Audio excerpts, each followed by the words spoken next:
വയനാടിനെ സംബന്ധിച്ചിടത്തോളം കെ സുരേന്ദ്രൻ ബി.ജെ.പിയുടെ സംസ്ഥാന അധ്യക്ഷൻ കെ സുരേന്ദ്രൻ മത്സര രംഗത്തേക്ക് വന്നതോടുകൂടി അവിടുത്തെ തെരഞ്ഞെടുപ്പ് ചിത്രം അപ്പാടെ മാറിയ ഒരു സാഹചര്യമാണ് നമുക്ക് കാണാൻ സാധിച്ചത്. പ്രത്യേകിച്ച് രാഹുലിൻ്റെ ഒരു ശക്തനായ എതിരാളിയല്ല ആനി രാജ. ഇത് ഒരു ബലാബലത്തിന് അപ്പുറം ഒരു ഒത്തുതീർപ്പ് രാഷ്ട്രീയമാണ് എന്നുള്ള വിമർശനം ശക്തമായ സാഹചര്യത്തിലാണ് കെ സുരേന്ദ്രൻ്റെ കടന്നുവരവും അവിടെ വലിയ രീതിയിലുള്ള ഒരു മുന്നേറ്റവും രാഹുലിൻ്റെ അതിശക്തനായ ഒരു പ്രതിയോഗിയായി കെ സുരേന്ദ്രൻ മാറുകയും ചെയ്തത്. അതുകൊണ്ട് തന്നെ ഇപ്പോൾ തെരഞ്ഞെടുപ്പ് പരസ്യ പ്രചാരണം അവസാന ഘട്ടത്തിലേക്ക് എത്തുമ്പോൾ അതിൻ്റെ ആ ഒരു ആവേശം എത്രത്തോളമാണ്. ഒപ്പം ഈ ഒരു ആവേശത്തിലേക്ക് ഇന്ന് അണ്ണാമല കൂടി പങ്കെടുക്കുകയാണ്. മാനന്തവാടിയിൽ അദ്ദേഹത്തിൻ്റെ ആ ഒരു റോഡ് ഷോ അടക്കം എത്ര മണിക്കാണ്, അതുമായി ബന്ധപ്പെട്ട മറ്റു വിവരങ്ങൾ കൂടി.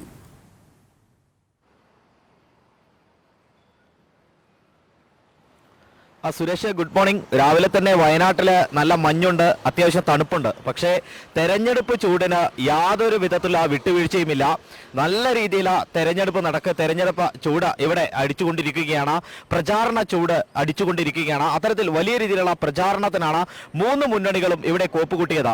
ആദ്യം തന്നെ നമുക്ക് പറയാനുള്ളത്, സുരേഷ് പറഞ്ഞതുപോലെ തന്നെ INDIA മുന്നണിയുടെ രണ്ട് മുന്നണികൾ ആണ് ഇവിടെ മത്സരിക്കുന്നത്. INDIA മുന്നണിയുടെ രണ്ട് മുന്നണികളാണ് ഇവിടെ മത്സരിക്കുന്നത്. അതായത് LDF-ലെയും UDF-ലെയും മുന്നണികൾ ഇവിടെ മത്സരിക്കുന്നു. UDF-ൽ ഇവിടെ മത്സരിക്കാൻ എത്തുന്നത് ഇപ്പോൾ നിലവിലെ MP കൂടിയായ രാഹുൽ ഗാന്ധിയാണ്. മാത്രമല്ല LDF-ൽ മത്സരിക്കുന്നത് ആനി രാജയാണ്. അതിൽ അധിക നാണയത്തിൽ തന്നെ തിരിച്ചടിച്ചുകൊണ്ടാണ് BJP ഇത്തരത്തിൽ NDA ഇത്തരത്തിലൊരു സ്ഥാനാർത്ഥിയെ ഇറക്കിയിട്ടുള്ളത്. തങ്ങളുടെ BJP-യുടെ അധ്യക്ഷനെ തന്നെ, സംസ്ഥാന അധ്യക്ഷനെ തന്നെ കളത്തിലിറക്കിക്കൊണ്ട് തന്നെയാണ് തിരിച്ചടി നൽകിയിരിക്കുന്നത്. അത്തരത്തിൽ വലിയ രീതിയിലുള്ള ഒരു പ്രചാരണത്തിലാണ് NDA ക്യാമ്പ് അടക്കം കോപ്പുകൂട്ടുന്നത്. ഈ മണ്ഡല രൂപീകരണത്തിന് ശേഷം UDF-നെ പിന്തുണച്ച ചരിത്രമാണ് വയനാട് ജില്ലയ്ക്ക് ഉള്ളതെങ്കിലും ഇത്തവണ ആ ഒരു തരത്തിലേക്ക് ഈസി വാക്ക് ഓവർ UDF-ന് ഉണ്ടാകില്ല എന്നുള്ളതാണ് നമുക്ക് മനസ്സിലാക്കാൻ കഴിയുന്നത്. കാരണം ആനി രാജയുണ്ട്. ആനി രാജ രാഹുലിന് പറ്റിയ ഒരു പ്രതിയോഗിയല്ല എന്നുള്ളതാണ് ഇപ്പോഴുള്ള ജനങ്ങളുടെ ഒരു വികാരവും അത്തരത്തിലുള്ള സംസാരവും. ആ ഒരു സമയത്താണ് കെ സുരേന്ദ്രനെ, അതായത് BJP-യുടെ സംസ്ഥാന അധ്യക്ഷനെ കളത്തിലിറക്കിക്കൊണ്ട് NDA കനത്ത തിരിച്ചടി UDF-ന് നൽകിയിരിക്കുന്നത്.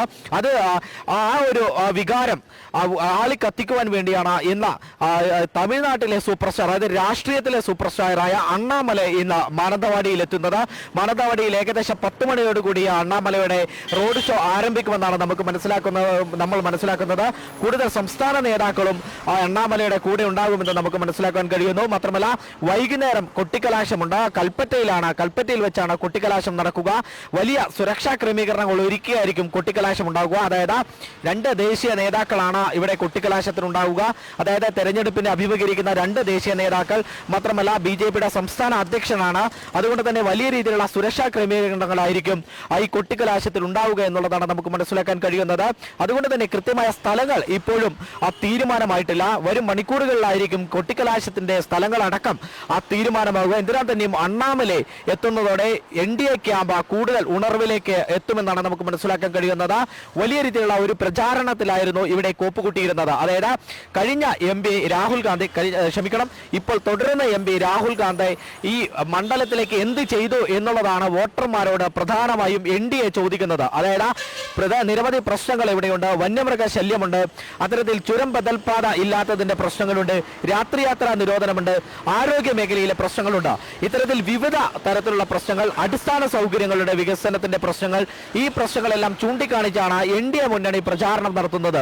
നേരത്തെ തന്നെ നമ്മൾ സൂചിപ്പിച്ചതുപോലെ തന്നെ 4 മാസത്തിനുള്ളിൽ 3 പേരുടെ ജീവനാണ് വന്യമൃഗ ശല്യത്തിൽ അല്ലെങ്കിൽ വന്യമൃഗ ആക്രമണത്തിൽ നമുക്ക് നഷ്ടപ്പെട്ടിട്ടുള്ളത്. മാത്രമല്ല ചുരം ബദൽപാത എന്ന് പറയുന്നത് കാലങ്ങളായി വയനാട്ടുകാർ ആവശ്യപ്പെടുന്ന ഒരു കാര്യമാണ്. അതായത് ഒരു അസുഖം വന്ന അല്ലെങ്കിൽ എന്തെങ്കിലും പ്രശ്നങ്ങൾ വന്ന കോഴിക്കോടേക്ക് എത്തണമെങ്കിൽ ചുരത്തിൽ മണിക്കൂറുകളോളം ബ്ലോക്കിൽ അകപ്പെടുന്ന ഒരു കാഴ്ച നമുക്ക് പലതവണ കണ്ടിട്ടുണ്ട്. അത്തരത്തിൽ ജീവൻ തന്നെ പൊലിയുന്ന അവസ്ഥയും നമ്മൾ കണ്ടിട്ടുണ്ട്. ഇതിൽ നിന്ന് നമുക്ക് പ്രധാനമായി പറയാനുള്ളത്, സുരേഷ്, ഇന്ന് പ്രധാനപ്പെട്ട ഒരു വാർത്ത നമുക്ക് പ്രേക്ഷകരോട് പങ്കുവെക്കാനുണ്ട്.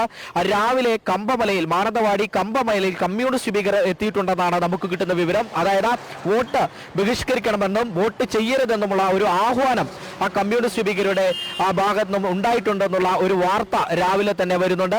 അത്തരത്തിൽ വലിയ രീതിയിലുള്ള ഒരു ആശങ്ക കൂടി ഇപ്പോൾ ഈ തിരഞ്ഞെടുപ്പ് ഘട്ടത്തിൽ ഇപ്പോൾ നിലനിൽക്കുന്നുണ്ട്. രാവിലെ 4 അംഗ സംഘമാണ് എത്തിയത്.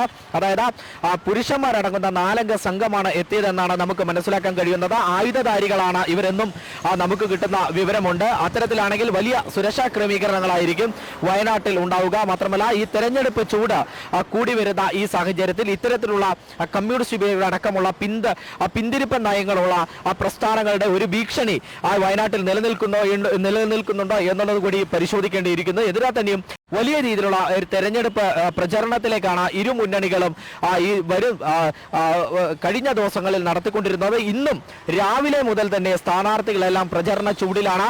NDA സ്ഥാനാർത്ഥി അല്പസമയത്തിനകം തന്നെ മാനന്തവാടിയിൽ എത്തിച്ചേരുമെന്നാണ് നമുക്ക് മനസ്സിലാക്കാൻ കഴിയുന്നത്. അണ്ണാമലയോടൊപ്പം റോഡ് ഷോയിൽ പങ്കെടുക്കും. അതിനുശേഷമായിരിക്കും പിന്നീട് തിരിച്ച് കൽപ്പറ്റയിൽ എത്തുക. വൈകുന്നേരത്തെ കൊട്ടിക്കലാശത്തിലും അദ്ദേഹം കൊട്ടിക്കലാശത്തിൽ പങ്കെടുക്കുക. 3 മണി കഴിയുന്നതോടെ കൊട്ടിക്കലാശം ആരംഭിക്കുമെന്നാണ് നമുക്ക് മനസ്സിലാക്കാൻ കഴിയുന്നത്. അതീവ സുരക്ഷയോടെയായിരിക്കും കൊട്ടിക്കലാശം ഉണ്ടാവുക.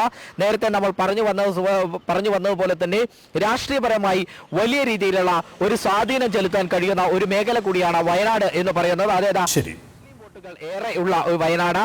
ഈ 4 മണ്ഡലങ്ങൾ ചുരത്തിന് താഴെയാണുള്ളത്. 3 മണ്ഡലങ്ങൾ മലപ്പുറത്തോട് ചേർന്ന് കിടക്കുന്നു. 1 മണ്ഡലം കോഴിക്കോടേക്ക് ചേർന്ന് കിടക്കുന്നു.